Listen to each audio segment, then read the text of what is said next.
city. Is it recording? Yes. Hello everyone, this is Johnny here, and today I have a very special guest. I have Pastor Valicia here, and she actually, maybe you guys don't know this about me, but I'm the music director of the Woodland United Methodist Church here in Wichita, Kansas, and I love this job. It's a very loving community, and we have the pleasure to have a new pastor that in this moment of the world, this is a very special moment. We have a new pastor that has been chosen to lead us, and I'm really proud to work with her, and I would just want to let her introduce herself. Yeah, so I'm Valicia Scribner. I've worked in the church for nearly a decade, but this is actually my first pastoring opportunity. And like Jonathan said, it's just a very loving, welcoming community. And, you've been a large part of that. I felt very welcomed from the start. And so I'm excited to see what the next few years will do for us. That's awesome. So today, we're just going to have fun. I'm just going to play with makeup a little bit. And we can talk about a little bit about ourselves. I think a lot of people don't even know a lot about me. I think some people know that I'm not from this country, I'm from Brazil. And being in this church has definitely a big sense of opportunity for me as an immigrant.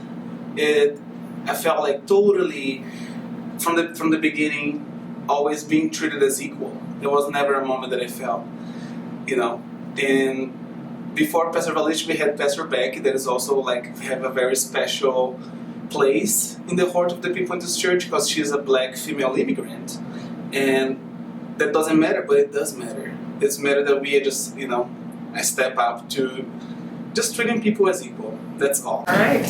So everybody, I'm going to start in the eye. I'm going to just try to start with a very simple base with a smoky eye. I'm going to use this palette over here called Essentials 2 by the brand Violet Voss. I don't know if anybody, but if you have any makeup, any brown you have already, it's going to work. You're going to use the shade clay and then chocolate brown to just carve the eye a little bit. Okay, let's just start here blending. So Pastor, can you tell us a little bit about your experience before coming to Woodland? Sure. I've actually worked a number of different jobs. Most recently I worked with students predominantly at another church and also doing social justice work there. So social justice is a particularly strong part of my heart. I care about people, and I care about, what are we doing? Diversity. Wow. And respecting that. And so, yeah, I've also taught colleges, sociology and psychology classes mainly, nonprofit work. I've done Big Brothers Big Sisters, was the director in Butler County for a while. So I love lots of different. Where was that? Butler County, so El Dorado, Andover, Rose Hill, yeah. So we are all connected. Yeah, I love doing lots of different things. I think there is such a big stigma, and my relationship with makeup has really started during quarantine when I was I lost one of my jobs, and I had some makeup at home that I had gotten for something specific, and then I never really used it. And when I was just playing and I feel like it's just like paint, and you just paint your face. It's just if you feel like a child, you feel like you're playing, and I just love this playfulness about makeup. But there is a lot of bad, negative stereotype, and when I was even thinking about the place you say to do your makeup, it's called Vanity. And I just want how do you relate with that as a woman? Because it is mostly a feminine product, but do you feel that empowers you? Do you feel it takes away? I just want to know your relationship. Yeah. So for me, it's more of an empowerment thing. I do not have the world's best skin naturally, and so when I am without makeup, I am very self-conscious. Really? Yes. And so being able to camouflage those things that I'm insecure about has given me confidence that I don't think I would have had otherwise. So, and when I was younger and had more time, I played with makeup a lot more than I do now. right now it's kind of a very practical thing. Mm-hmm. And I get in a rut, I'm sure. But yeah, for me, it's given me confidence that I don't think I would have had otherwise. That's amazing. Yeah. I like that. And I feel the men, like, we still feel a little bit more just like we can be playful with makeup. We can. I really feel like white kids go to kids' party and boys and girls, they paint their faces. And suddenly at a certain age, you as a man cannot paint your face anymore because that's somehow seen as bad or... And growing up like as a man in society, I really don't think I'm on camera, but it doesn't matter. Like, do you think I am on camera? Okay, growing up as a man in society, it's just hard for men too. Like, men get their emotions diminished in a way that, like, if you are a man... I was reading actually a study, and it was very funny. Not funny, but it's tragic, but makes sense that men die like of heart attacks. Like, the women just deal with emotions better. The suicide rate for men is higher than for women as well. So, like, I feel that men has not been encouraged to talk about their emotions and to deal with, like, personal touches. Now we can't touch people anymore. Now we are just in this moment, but in general, I mean, like, how it can be so relaxing and so stressful because I never did on anybody else. I'm not a makeup artist, just to make everybody aware. I'm just really wanting to hear from Pastor Alicia. So, Pastor, like, let's keep talking about these topics where I think are so interesting. I think that you had a sermon, like, when we were having actual physical meetings about the Black Lives Matter movement. And could you just talk a little bit, like, about how actually daily we are able to just change this mindset because we don't even realize that we are grown to not realize that other people have different experiences than we do. And we are, like, I see so many people diminishing the importance of this movement. Can you just talk a little bit about that? Sure. And, as a white woman, I can only speak to my experience. I first started learning about issues of systemic racism, as a college student. So psychology and sociology classes. And I thought at the time, my God, why are we not talking about this? Why is this the first time I am hearing about this as an 18 or 19-year-old woman? Wow, that late? That late, yeah. Well, I'm white, right? I have the privilege of not having to deal with that.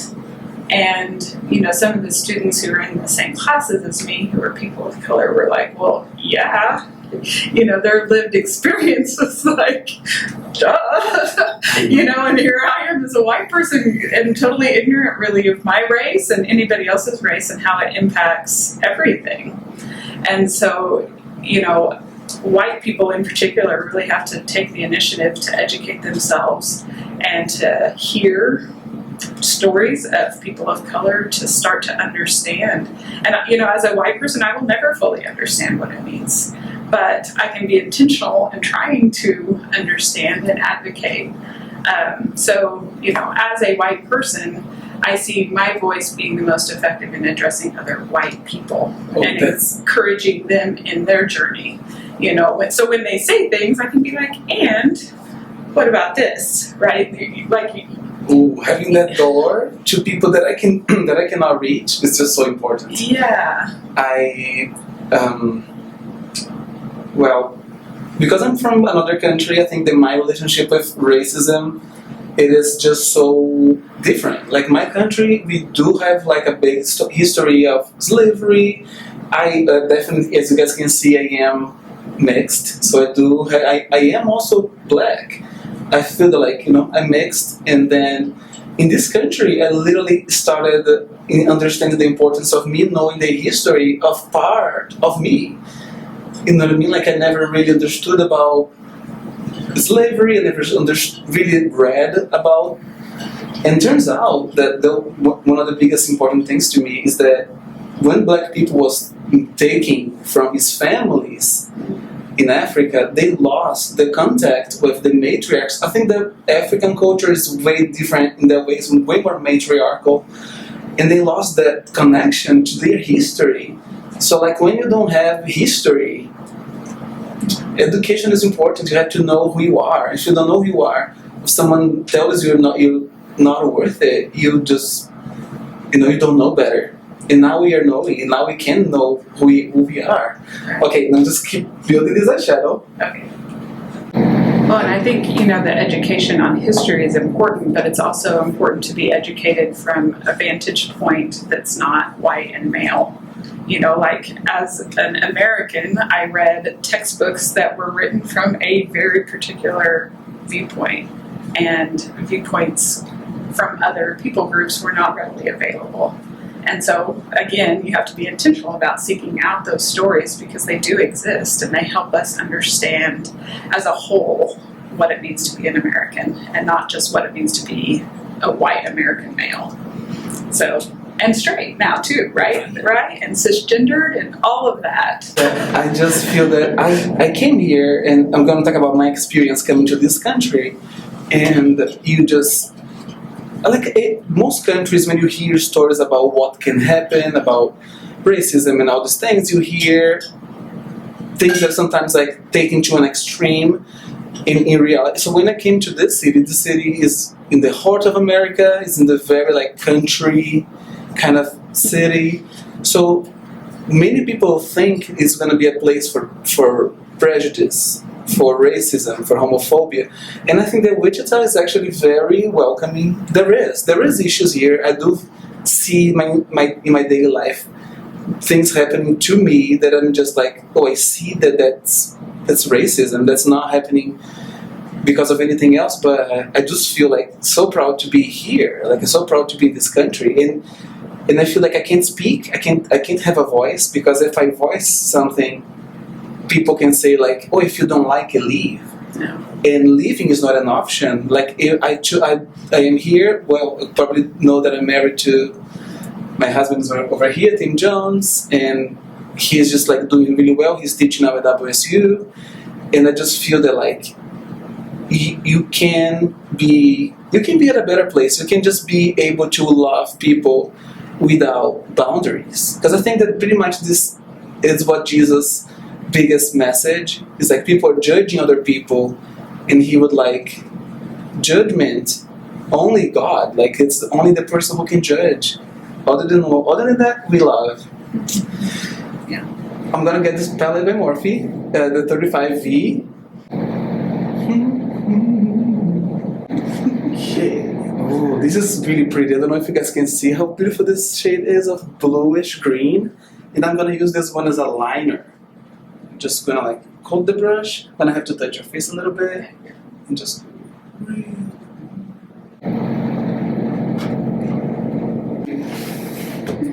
So I have here the Fit Me in the shade Rich Tan. Over here, let's go for some contour. I'm going to use this one here. This is a foundation stick by Wet n Wild in the shade Chestnut. Look at this shade, how pretty it looks on your face. It has a little warmth. I like this one very much. Oh yeah, I think this is important to also mention about me and my relationship with makeup. I think there is a lot of fear that plays into culture nowadays, into kid. As a kid, I remember I really wanted to do gymnastics at school. I went to a very sheltered private school, and my parents were really not rich, but they were getting me to private school to be able to just have the best I could find, and giving me the best tools that they could for education. And I wanted to do gymnastics, and they had a competing team, and I ended up not doing it because I was afraid of the stereotype, of the jokes. When you are a kid and you have potential to do things and to be anything you can think of, and you don't do it because you are afraid. And I'm gonna say this out here, not wanting to I love my parents. I did have parents who had a very small-minded way of thinking, and just not encourage your kids to be who they are, encourage your kids to feel ashamed.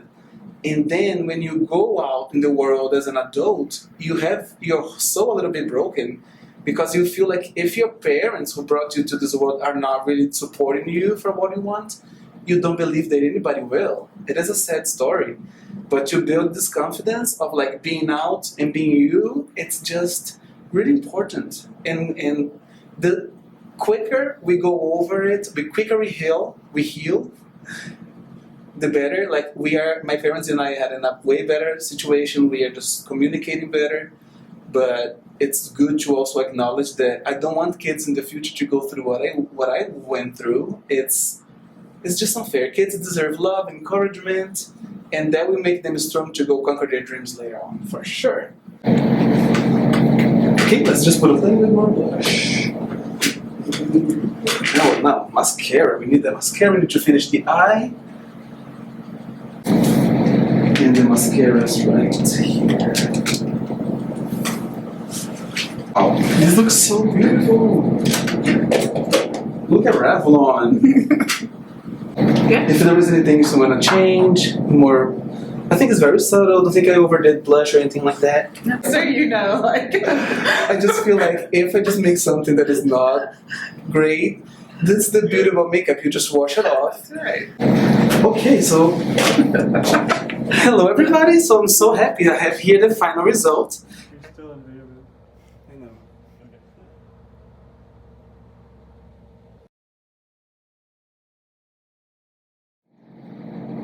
I'm trying to do everything. Oh, you look very good. Thanks.